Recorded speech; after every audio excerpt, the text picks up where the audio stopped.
Hello everyone! Ito ang iyong panganay, lumalaban ng patas sa hamon ng buhay.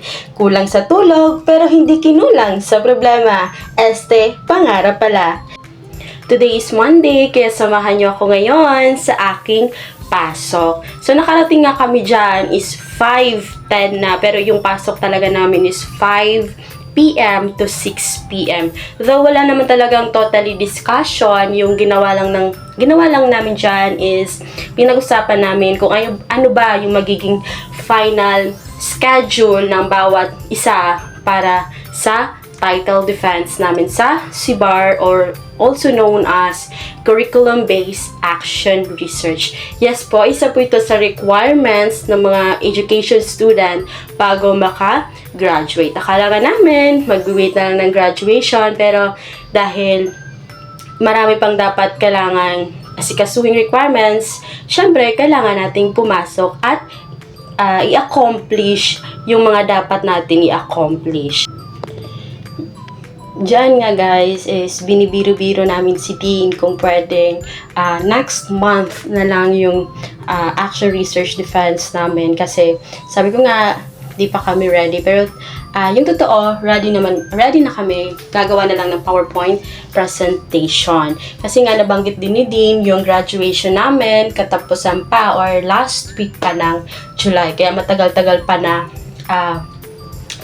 pa yung graduation day namin, and magkakaroon pa kami rather ng enhancement or review para sa ganon ay magkaroon agad kami ng prior knowledge kung ano ba yung mga expected o ano ba yung mga questions, kung ano ba yung mga content na dapat namin pagtuunan ng pansin at pag-aralan kung talagang tatahakin namin ang education field, kung talagang nasa puso na namin at kung talagang gusto namin mag-take ng LET.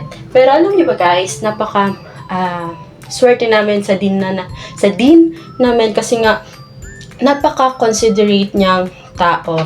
Ang tagal-tagal na ng action research na to, dapat talaga last month pa namin siya natapos, pero dahil nga karamihan sa amin is mga working student, and kinonsider yun ni Dean at talagang nagpapasalamat kami kasi napaka bait niyang tao and also napaka hands-on niya sa amin. Talagang iniisip niya yung kapakanan namin.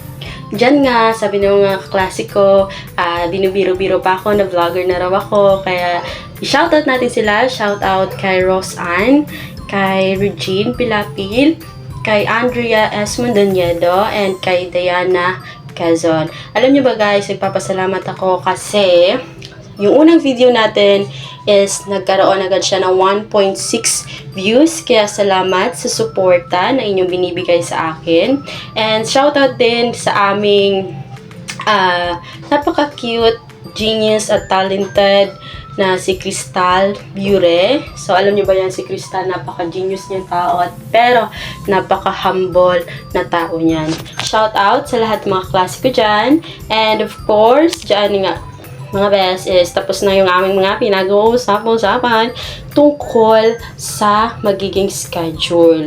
And dyan nga, napansin ko na kami lang dalawa ni Regine ang hindi uniform pang OJT. Sabi ko sa kanila, ngayon ko lang napansin na kami lang pala yung hindi naka-uniform. Pero sa defense namin, sa CBAR, talagang kailangan namin mag-uniform. Kaya samahan nyo ako or isasama ko kayo sa araw na iyan. Next week ata. Oo, next week. And dyan nga, sabi ko kay Regine is punta muna tayo sa Novo kasi may bibilhin na ako. And while walking, may nakita kaming mga engineering student. Sabi nila, i-shoutout daw namin sila. So, yung mga engineering student na yan is from SBC din. Tawa kami ng tawa dyan sa kanila kasi nga, i-shoutout daw namin sila. Sila na mismo yung nag-shoutout. And ito yung boses nila, pakinggan nyo na lang. Hi guys! Uy! Lanan yun. Ang gwapo sa DC. Sana all gwapo. Sana all gwapo. Ayun nga, di ko nga naintindihan o narinig ng maayos kung ano yung pangalan ng engineering na sinashoutout nila. Pero basta gwapo raw yun. Shoutout sa engineering na gwapo from SBC. And dyan nga is, tawa kami ng tawa pa rin ni Regine. Kasi nga, sila na mismo nag-shoutout sa sarili nila. Papunta sa Novo, nakita nga namin to yung sunset. Napakaganda niya talaga mga best. Walang kupas. And alam nyo ba na sunset and sunrise, lover din ako kasi nga nagiging therapy ko siya. Nawawala yung mga inisip ko, gumagaan yung pakiramdam ko. Na para bang gamot. Pero talaga gamot talaga siya para sa akin. And dyan nga, sabi ko sa inyo is pupunta kami sa Novo, but we decided na wag na lang. And pumunta na lang kami sa LCC Tara para bumili ng ice cream, mga best. Kasi nga, though umuulan naman, pero mas mainit pa rin yung panahon. Kaya sabi ni Regine, tara ice cream muna tayo. Ice cream, tara? Sabi niya ganon. So, dyan nga is binibiro-biro ko siya na sabi ko, mas pataas pa pala ako sa'yo, bes. Pero yung totoo talaga, magkasing height lang kami niya. Pero naka-heels lang ako that time. Fast forward mga bes, yan nga, nag-decide na kami na umuwi na kasi nga marami pa kami gagawin sa boarding house. And yung sinampay ko is nandoon pa sa labas. At baka umulan, Diyos ko, kapagod maglaba. Para bang, opo, kaya sabi ko sa kanya, dito na muna tayo dumaan sa may another exit ng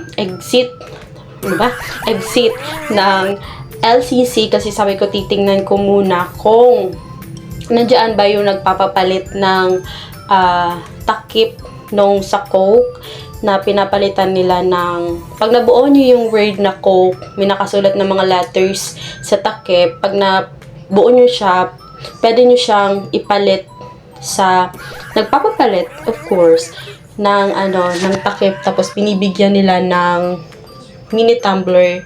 Kaya sabi ko, nagbabaka sakali ako na baka nandyan, pero wala sila.